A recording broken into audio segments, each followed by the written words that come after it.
Épisode 5. Rire de l'échec. Échouer en riant. Salut à tous, chers auditeurs et auditrices, prêts pour une exploration rafraîchissante de l'échec? Oui, vous avez bien entendu, aujourd'hui, nous allons aborder ce sujet sérieux d'une manière tout à fait humoristique, parce que parfois, rire de nos échecs, c'est un peu comme lancer une bouée de sauvetage à notre estime de soi. Alors, imaginez ceci. L'échec, c'est un peu comme quand vous appreniez à marcher. Vous tombiez encore et encore, mais au lieu de vous dire « Bon, j'ai essayé, ça ne marche pas, je vais juste ramper toute ma vie », vous avez persévéré. Vous avez même ri de vos chutes et, finalement, vous avez maîtrisé l'art complexe de la marche. L'échec, c'est la même chose. Un processus d'apprentissage, parfois un peu maladroit, mais toujours en mouvement. Parlons chiffres. Parce que tout semble plus scientifique avec des chiffres, non? Une étude ultra-scientifique, ou presque, a démontré que 87,8% des experts en trébuchage sont d'anciens échoueurs professionnels. Et devinez quoi? Le 2,2% restant, des menteurs. Bon, peut-être pas vraiment, mais l'idée est là. Chaque personne qui réussit a goûté à l'amère saveur de l'échec à un moment donné. Mais ne vous inquiétez pas, il n'y a aucune honte à échouer. C'est en réalité la preuve que vous essayez activement de sortir de votre zone de confort, de repousser les limites de ce que vous pensez être capable d'accomplir. C'est comme lorsque vous essayez de cuisiner un plat sophistiqué pour la première fois. Ça finit peut-être un peu bizarre, mais avec de la pratique, vous finirez par concocter un chef-d'œuvre digne d'un grand restaurant. Alors, au lieu de fuir l'échec comme s'il s'agissait d'un monstre sous votre lit, pourquoi ne pas l'accueillir avec un sourire narquois? La vie serait bien ennuyeuse sans ces petits accrocs. L'échec nous pousse à grandir, à apprendre, à évoluer. Il ne devrait pas être vu comme une fin, mais plutôt comme un simple arrêt sur le chemin de la grandeur. Chers auditeurs, rions ensemble de nos erreurs, embrassons nos moments maladroits et construisons nos succès sur les fondations de nos échecs. Comme le grand Winston Churchill l'a dit, le succès, c'est d'aller d'échec en échec sans perdre son enthousiasme. Alors, allez-y, riez de vos échecs, dansez sur vos petites défaites et continuez d'avancer avec le sourire. Dans notre prochain épisode, nous explorerons comment transformer l'adversité en carburant pour nos rêves. En attendant, souvenez-vous, l'échec est simplement une occasion de montrer à l'univers que vous êtes assez courageux pour essayer. Le rire, un antidote immédiat à la douleur de l'échec. Saviez-vous que le simple fait de rire peut réduire les niveaux de stress et de tension? Lorsque vous trouvez face à un échec, rire de vos erreurs active en vous des hormones de bien-être, comme les endorphines. C'est une sorte de réinitialisation mentale. Le rire offre à votre cerveau une pause bienvenue, vous permettant de voir les problèmes sous un angle moins dramatique, plus léger. Imaginez que vous venez de tomber en essayant quelque chose de nouveau. Vous avez deux options. Vous apitoyer sur votre sort ou vous relever en riant de vous-même. Croyez-moi, la deuxième option fait beaucoup plus de bien. Une étude menée par l'Université de Loma Linda a montré que le rire déclenche une augmentation des endorphines, ces fameuses hormones du bonheur, réduisant ainsi la perception de la douleur.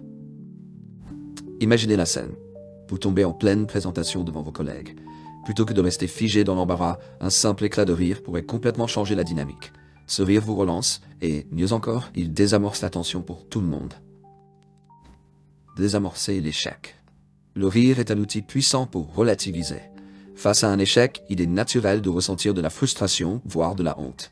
Mais en riant de la situation, vous désamorcez cette négativité. Le fait de rire de nos propres erreurs réduit la gravité de l'événement et nous permet de voir l'échec comme une simple étape, voire comme une anecdote amusante à partager.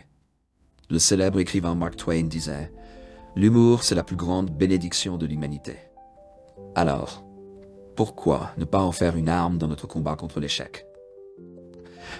Prenons un exemple. Dans le monde des affaires, certaines équipes de négociation intègrent volontairement des blagues dans leurs discussions, car l'humour facilite l'empathie et désamorce la confrontation. En riant de soi-même ou des petits imprévus, vous recréez une ambiance de collaboration et d'ouverture. La prochaine fois que vous faites face à une critique difficile, pourquoi ne pas sourire et répliquer avec une petite note d'humour? Cela change la perception de votre interlocuteur et vous repositionne en leader, calme et serein, capable de faire face aux situations avec légèreté. 3. L'autothérapie par le rire. Voici une idée. Et si le rire devenait une forme d'autothérapie? Prenez un moment pour repenser à une situation où tout est allé de travers. À première vue, vous vous sentez mal, peut-être même accablé. Maintenant, réimaginez cette scène en l'exagérant dans votre tête. Imaginez-vous comme un personnage de dessin animé, avec des gestes exagérés et des bruits comiques. Cette pratique, appelée restructuration humoristique, vous aide à prendre de la distance par rapport à l'échec en l'enveloppant d'humour. Ce n'est pas pour minimiser l'importance de l'échec, mais plutôt pour le rendre plus digeste, plus léger. La méthode de la restructuration humoristique consiste à reformuler les événements stressants sous un angle volontairement exagéré et drôle. Par exemple, imaginez que vous renversiez votre café sur un dossier lors d'une réunion importante. Plutôt que de paniquer, visualisez la scène comme un gag de dessin animé en vous criant « Pourquoi moi ?» de manière théâtrale. Cela réduit l'anxiété et transforme l'expérience en quelque chose de plus léger. Le comédien Robin Williams, que vous connaissez sûrement, parlait souvent de l'humour comme d'un moyen essentiel pour supporter ses propres batailles intérieures. C'est une façon de rendre les épreuves un peu plus supportables. 4. L'effet libérateur du rire collectif. Il est encore plus puissant de rire en groupe. Combien de fois avez-vous ri d'une situation gênante après en avoir parlé à des amis? Raconter ses échecs et ses maladresses, c'est aussi une manière de se libérer du poids qu'ils représentent. Le rire collectif transforme une expérience négative en un moment partagé et léger. La prochaine fois que vous échouez, essayez de partager l'anecdote avec vos proches et laissez le rire vous libérer. Vous verrez qu'en riant ensemble, la gravité de l'échec fond comme neige au soleil. Le rire collectif a un pouvoir unique. Il crée des ponts entre les individus et renforce les liens. Une étude menée à Stanford a démontré que les groupes qui rient ensemble sont 30% plus créatifs et collaboratifs. Imaginez une réunion d'équipe où, au lieu de vous concentrer sur les erreurs commises, vous transformez les échecs en anecdotes comiques à partager. Cela change la dynamique, rend les discussions plus productives et permet d'avancer ensemble avec plus de légèreté. 5. Le rire moteur de la résilience. Le rire ne fait pas disparaître l'échec, mais il renforce votre capacité à rebondir. En riant face à un revers, vous faites preuve de résilience. Cette attitude transforme votre perception de l'échec. Il ne s'agit plus d'une fin, mais d'une étape normale et nécessaire vers la réussite. C'est un peu comme tomber en apprenant à faire du vélo. Chaque chute est une opportunité de rire de la maladresse et de remonter en selle avec encore plus de motivation. En intégrant l'humour dans votre manière de gérer les échecs, vous développez une forme de résilience joyeuse, un courage léger qui vous permet de persévérer. La chercheuse Brené Brown, que nous avons déjà mentionnée, affirme que l'humour est l'une des formes les plus puissantes de connexion humaine et de résilience. En riant de nos vulnérabilités, nous donnons un sens à l'échec et nous le transformons en tremplin. Pensez à ces sportifs qui tombent, rient et se relèvent. C'est précisément parce qu'ils prennent leurs erreurs avec légèreté qu'ils parviennent à mieux se concentrer sur leur prochain mouvement. L'humour, un bouclier contre la peur de l'échec. L'une des raisons pour lesquelles nous craignons tant l'échec est la peur du jugement, que ce soit celui des autres ou le nôtre. Mais l'humour agit comme un bouclier protecteur. En apprenant à rire de soi, on prend de la distance par rapport aux attentes externes et on se libère du fardeau de la perfection. Lorsque vous vous moquez gentiment de vous-même, vous neutralisez l'autocritique et le regard des autres devient beaucoup moins pesant. Au lieu de fuir l'échec, on l'affronte avec un sourire en coin. La psychologie cognitive révèle que l'humour agit comme une forme de reset mental. En transformant nos échecs en blagues, nous désamorçons cette boucle de pensée négative qui nous paralyse habituellement. En apprenant à se moquer de soi-même, la peur de l'échec perd de sa force. Vous devenez alors votre propre allié, plutôt que votre plus grand critique. 7. Le rire et l'estime de soi. Rire de ses échecs ne signifie pas que l'on se dévalorise. Bien au contraire, c'est un signe de confiance en soi. En riant de nos erreurs, nous montrons que nous ne laissons pas ces échecs définir notre valeur. L'humour devient alors un signe de maîtrise, une preuve que nous sommes plus grands que nos erreurs. C'est une manière d'affirmer que nos échecs ne nous briseront pas et que nous avons le pouvoir de les transformer en force. Rire de soi n'est pas un signe de faiblesse, mais de confiance. Les chercheurs en psychologie positive ont démontré que les personnes qui savent se moquer d'elles-mêmes sont plus à l'aise dans leur peau et moins enclines à souffrir des comparaisons sociales. Pourquoi ? Parce que l'humour nous connecte à notre humanité, à l'idée que tout le monde échoue à un moment ou à un autre. Cela nous rappelle que l'échec ne nous définit pas. En rendant nos imperfections visibles à travers l'humour, nous créons une image de nous-mêmes plus authentique et plus forte. Des exemples célèbres de rire face à l'échec. De nombreux artistes, entrepreneurs et célébrités ont utilisé l'humour pour traverser des périodes d'échec. Prenons l'exemple de Jim Carrey, qui a connu de nombreux revers avant d'atteindre la célébrité. Il raconte souvent comment il utilisait l'humour pour surmonter ses moments de doute et de rejet. Sa philosophie est simple. Si vous pouvez rire de vos échecs, c'est que vous avez déjà commencé à les surmonter. Pour beaucoup, l'humour est la première étape vers la résilience. Prenons aussi l'exemple d'Oprah Winfrey, une femme qui a surmonté de nombreux revers avant de devenir l'icône qu'elle est aujourd'hui. Oprah a été licenciée d'un poste de journaliste au début de sa carrière et elle raconte souvent qu'elle a ri en repensant à la raison donnée par ses supérieurs. Elle n'était pas faite pour la télévision. En se moquant de cette évaluation, elle a su transformer cet échec en un tremplin vers un succès phénoménal. Pour elle, l'humour a été une arme puissante pour ne pas se laisser submerger par le rejet.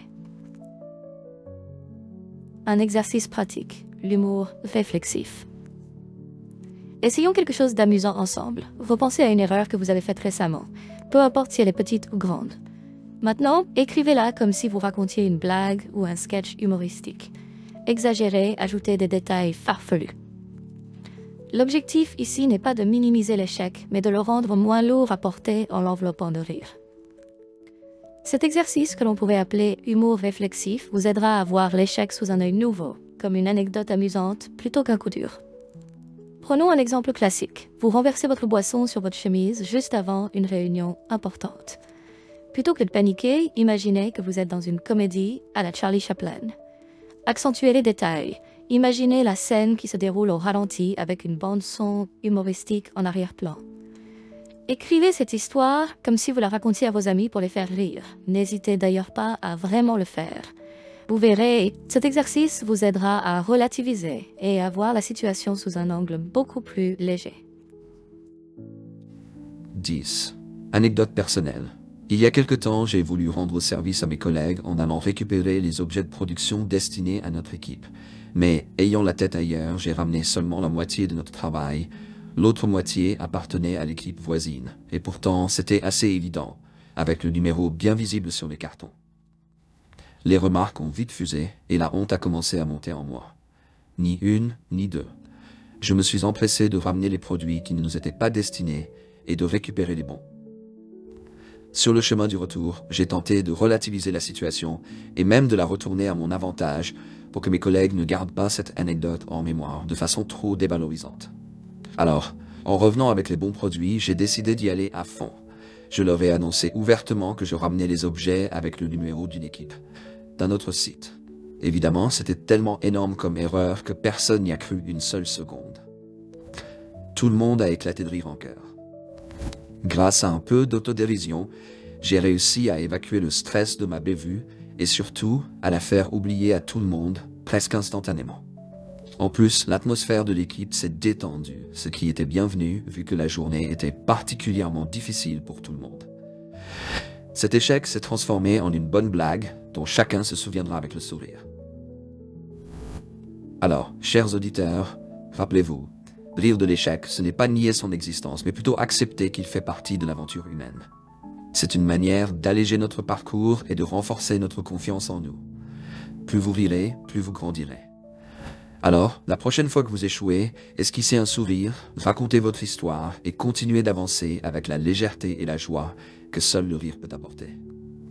Merci d'avoir partagé ce moment avec moi. Continuez à échouer en riant, à sourire face aux défis et à trouver dans chaque échec une nouvelle occasion d'explorer la force incroyable du rire. Restez positif et ne craignez pas de trébucher en dansant vers vos rêves.